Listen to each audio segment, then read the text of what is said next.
The COB is brought to you by Pepperstone, trusted by traders in over 160 countries.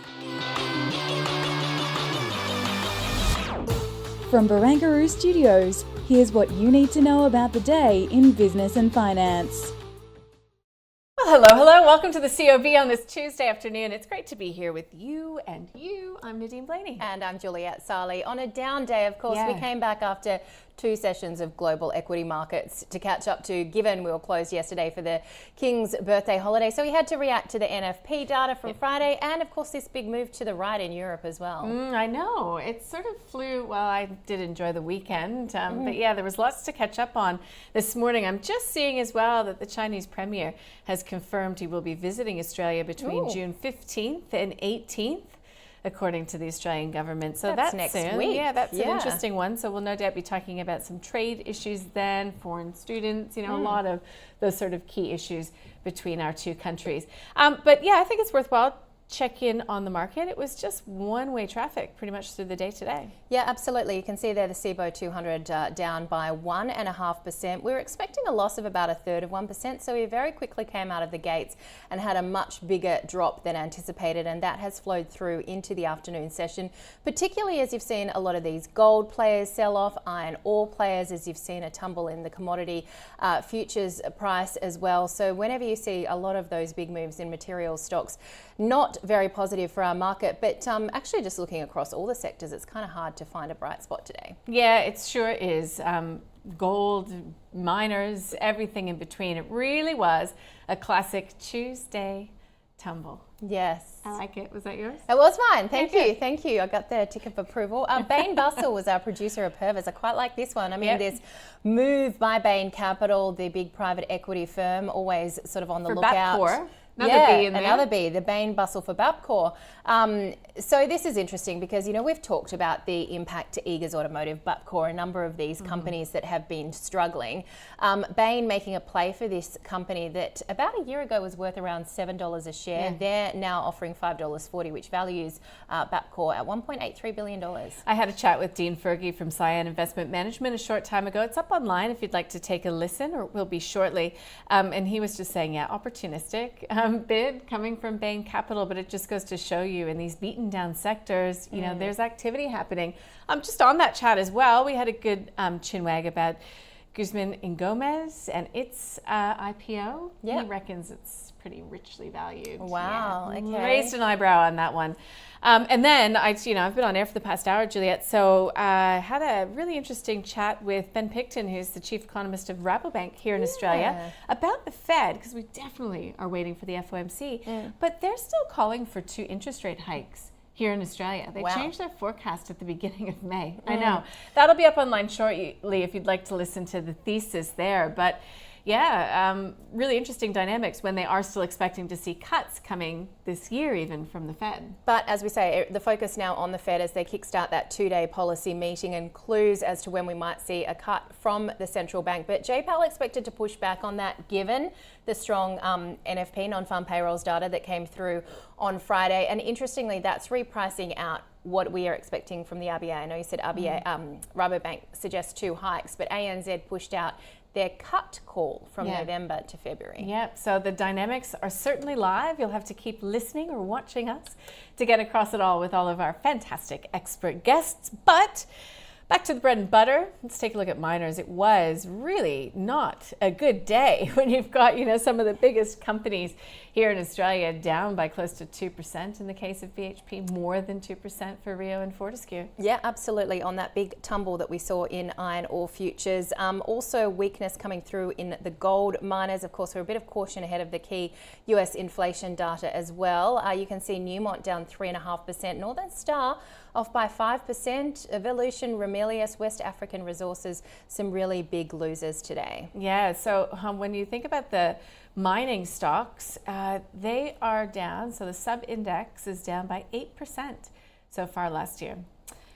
And the banks also did not come to the party, as you can see quite clearly on your screen there. But for those of you listening, ANZ looks to be closing down by 1%, as will Westpac and Macquarie off by 1.4%. All right, well, let's get to some of the top corporate stories. Some changes at the top at 9 Entertainment. It's 1.4% there. Peter Costello resigning as chairman. Catherine West appointed chair. But let's get back up to AGL. The top story, down by 1.4%. It's entered into an agreement with OVO's Kaluza Smart Energy platform, taking a proposed 20% equity in that company. Yeah, it's spending about $300 million over 4 years. And if you are an AGL gas or electricity customer, you will see yourself migrated over to the Kaluza platform. Everybody's Googling Kaluza platforms. They know what to expect.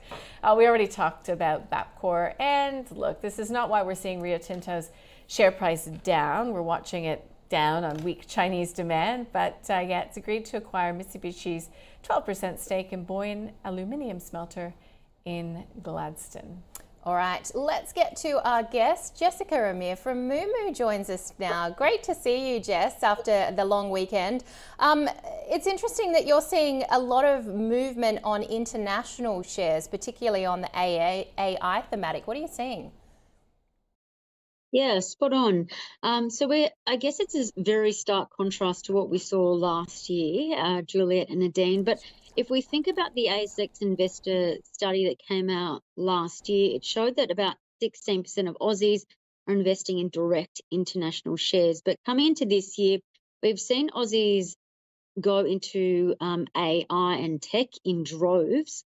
And secondly, there's a large thematic or large cohort of investors that are going to, I guess, it feels a little bit uncomfortable to say, but speculative trading. Some have been losing, but some have been on a winning streak, and they've been backing the likes of GameStop and Faraday. But I will say those people that have been trading up and that are profitable have been, I guess, closing out their positions after making an intraday profit. So chalk and cheese, two very different types of investors that have really emerged this year in Australia. Interesting. Okay, so you've given us a couple examples of those specky investments. GameStop, boy, that was one to watch from the sidelines, Jess, when we've got all of the communications coming via Twitter and the like. But for most of us, you know, we're still obsessed with what's going to happen when it comes to the Fed, when it comes to interest rate expectations. Where do you think the conversation will land this week from the FOMC? It's a great question, and I think that explains what we're seeing today on the ASX. I guess it's the sea of red because we've got to remember that we did have that hotter than expected jobs report, and of course this plays into that notion that we've been speaking about a lot on ausbiz.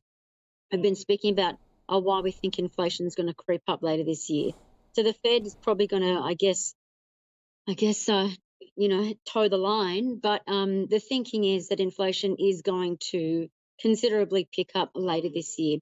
So investors might want to be in those beneficiaries that have got strong cash flows, rising earnings and strong earnings, and a consistent book of clients that is growing. So we're seeing those themes emerge in AI and semiconductors. So they're continuing to be the best performers in the US. And also down under in Australia, you know, you've got some AI stocks that have indeed been darlings, including Drone Shield that's outperformed Nvidia. But then, of course, this AI and semiconductor hype, of course, we need commodities. And so that has given rise to the commodities that we've seen, I guess, gain notoriety, commodity prices in the last 3 months, you know, copper, aluminium, silver, they're all up by high double digits. And so we're expecting this theme to continue. And then, of course, with our data centers needing to keep the lights on 24 hours a day, this is fuel demand for cheap, clean energy. So uranium is continuing to gain momentum, and that's a space that we're continuing to watch closely. And last but not least, dirty energy. So you've been speaking a lot today about oil. So we do know that the oil production cuts by OPEC, they're continuing to come into play. And this is in the face of the Northern Hemisphere with summer kicking off. So this is typically where we see peak demand for distillate, so that's diesel. And so this is a thematic that is probably going to gain another leg And of course, we've got oil rigs in the US that are projected to, I guess, start to wind down. Not wind down, but rather reduce output. So all in all, I guess all of these, excluding oil, are beneficiaries of the AI and semiconductors. With AI, and Nvidia, a lot of people worrying if they've missed the boat. We're focusing in on Apple as well. I love this line you've given us, some AI for the rest of us tools. What does this mean, this update to our iPhones, and what does it mean for Apple? So overnight we did see Apple literally say that they unveiled AI for the rest of us. So what does that mean? That means later this year, Apple will unveil their new iOS. So you literally be able to ask Siri, "Hey Siri, can you play that podcast that my partner or my mum sent me a couple weeks ago?" And the podcast will play. So it's a very interactive, human-like interaction. So it's something that we can all use. Of course, we can't exactly, many of us, unless you're playing an Xbox, you can't exactly plug in and play on the back of the AI and chip thematic. But so later this year, we're expecting the new iOS to be rolled out. And then later next year as well, the other bevy of Apple's AI suite will be rolled out. It's not expected to change their revenue mix at all this year. I guess maybe if you can think about if someone would potentially stop using Huawei to maybe buy an Apple, well, that's not exactly being baked in by Wall Street analyst estimates at this stage. But it was a big event that was unveiled overnight. Not really a game changer, and that's why Apple shares did, I guess they were lower by about 2% at one point. So not really a wow factor, but I guess for some people who do like the iPad, we did see, I guess, the most loudest applause if you were watching the event overnight. You did see the loudest applause coming from the calculation tool on the iPad. So again, it doesn't really change the revenue mix, but it was just something that I guess people in the audio in the audience liked. But yeah, we'll have to wait and see if we see material change in the company's revenue later next year as for those, features coming to fruition. Right. Okay. So in the meantime, though, Jess, generally speaking, would investors be wise to follow those momentum stocks? I think so. So if we just think about Nvidia as a great example, so we do know that they've got 90% of the market share in data centers. And I guess it'd be remiss if we didn't point out from Q3 and Q4, they are rolling out Blackwell. So we know Blackwell is a premium. And then looking out into 2025 Q1, you've got the Rubin rolling out. So it'd be remiss if we didn't point out that they've got a new pipeline, they're edging out, they've got a wider moat, a wider berth. And so if you're looking at the AI and chip thematic, you haven't missed the boat.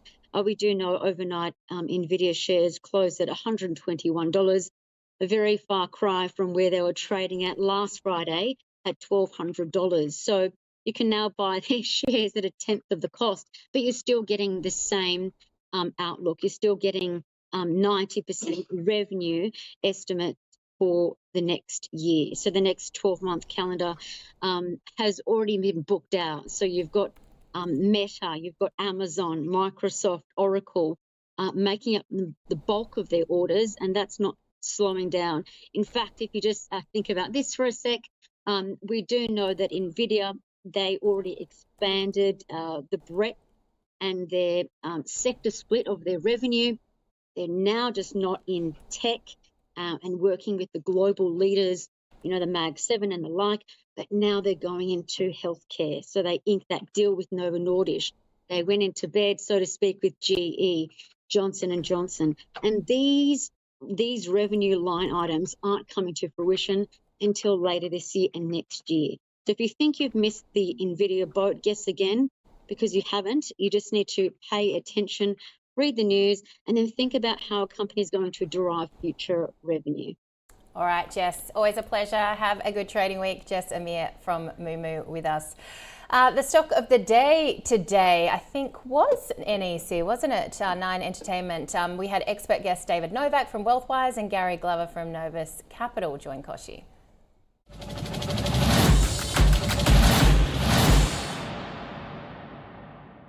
It's just on its trend alone, you would not touch this right now.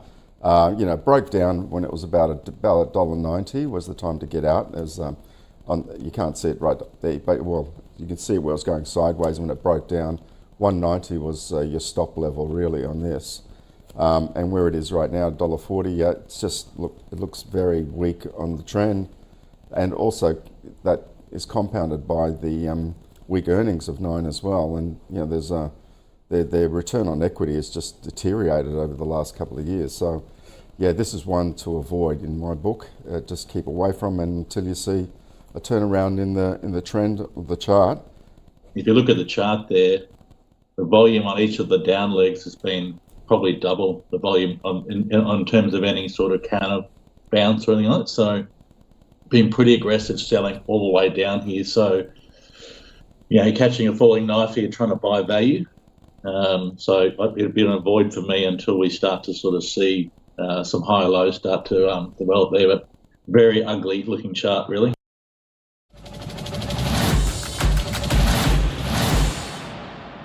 An ugly looking chart? That's a bit mean. Well, gotta say it is. Not today, though. Not today for Bapcor, poor old beaten down Bapcor. Share price was up last I checked about 13. Yep, there you go, 13.5%. Look, Jules, I didn't really see a lot of news associated with these other companies. I'm not sure if you did. No, but if you have a look at Bapcor, like a 13.5% gain, and the next stock that we find higher is up by almost 2%, you can very much tell that today was risk off for the most part. A little bit of maybe defensive buying in some of those healthcare and consumer discretionary stocks. Let's have a look at the laggards today. I mentioned the weakness, though, particularly in these gold players. Yeah. So West African Resources, Regis, Evolution Mining really taking the heat today. It'll be interesting to see. So I know on that episode of The Call, they're both technical analysts. So I know that they did talk about gold. I know that they talked about Evolution Mining. So if you're thinking, oh, is this a buying opportunity? You might want to listen or watch today's episode of The Call. And having a look at the smaller end of town today, Optiscan Imaging had a good day. Yeah, Race Oncology. We just spoke with the CEO a little bit earlier on. If you'd like to go visit, you can listen to that interview. And Intelligent Monitoring Group, that was a call, IMD is the stock code, by one of my fabulous interviews today, which is escaping me, but it is on the website. Okay. So that was a stock that one of our people really, really liked the look of. So an emerging stock worth mentioning, I think it's this one. It was Martin Pretty from Equitable Investments. You can find that online as well. Okay. And the flip side, this will probably be pretty painful. Yeah, we've got a little bit of a mix here. Findy, that high growth company that's like a marketplace, classifieds in emerging markets, down by 9.9%. Okay, so tonight, all those FOMC meeting or minutes. Well, yeah. The meeting kicks off. All those people, I should say, those Fed speakers were quiet in the lead up to it, and now they'll be talking to one another instead of us overnight. Exactly, and a 10-year bond auction as well, which will be really interesting, given that we did see quite a big spike higher in bond yields on Monday ahead of the inflation report and the FOMC meeting. You've also got a read on small business optimism in the US and the UK unemployment rate. Yeah, but we will be watching Europe with much interest, of course, because we clearly have a lot of political instability there, and my eye was just caught by the most active Dalian iron ore contract down as much as 4%. So that's the lowest in a couple of months. That's pretty bad. China coking coal down by 3.5%, just to keep you abreast of what's going on. And we do get some data from China as well. Yep, PPI, CPI tomorrow, Japan PPI as well. Origin Energy here will hold an investor briefing, and ALS and Tower trading ex-dividend. But yeah, I think it's going to continue on that thematic, similar to what we saw with those iron ore players today that really took a tumble.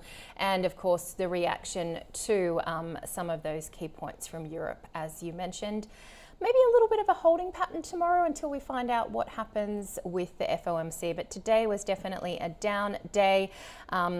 The market rose ahead of the long weekend, which doesn't often happen. It looks like people unwound a lot of those positions today. Certainly so. So there is the COB Australia Index. Just a little bit of an update on that UK jobs report. It's actually come through, showing more signs of cooling with the unemployment rate rising. However, another month of strong wage growth. So the unemployment rate for the 3 months to April sitting at 4.4% now. But yeah, the wages is what the BOE would think is watching pretty closely when it comes to their rate cut timetable. And yeah, many were expecting to see one coming through already. So there you go. Bit of food for thought as we round out the day here. Indeed. We'll catch you from 9:40 Eastern tomorrow morning. Have a good evening. We'll see you then.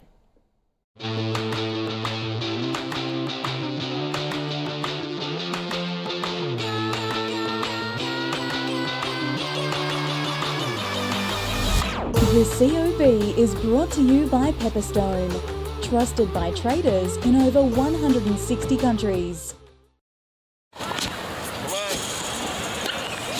Gil. Oh, hey, Ken. Here we go. You still trading? Pepperstone. Trusted in over 160 countries. You? Well, I'm still with... I don't think anyone trusts them. No, I'm fine with it. Just like I'm fine with my trusty coach. 1980s John McEnroe. Pathetic! Horrible! 1980s, huh? So, really temperamental? Keeps me on my toes. Awful! It's a bit intense. Be better. Still fine with it. Use your racket. He's just staring at us. Yeah, sometimes he yells and then sometimes he just stares. Is he aiming for your face, Gil? He's fine with it. Yeah, he's definitely trying to hit you. Fine with it. Don't be fine with it.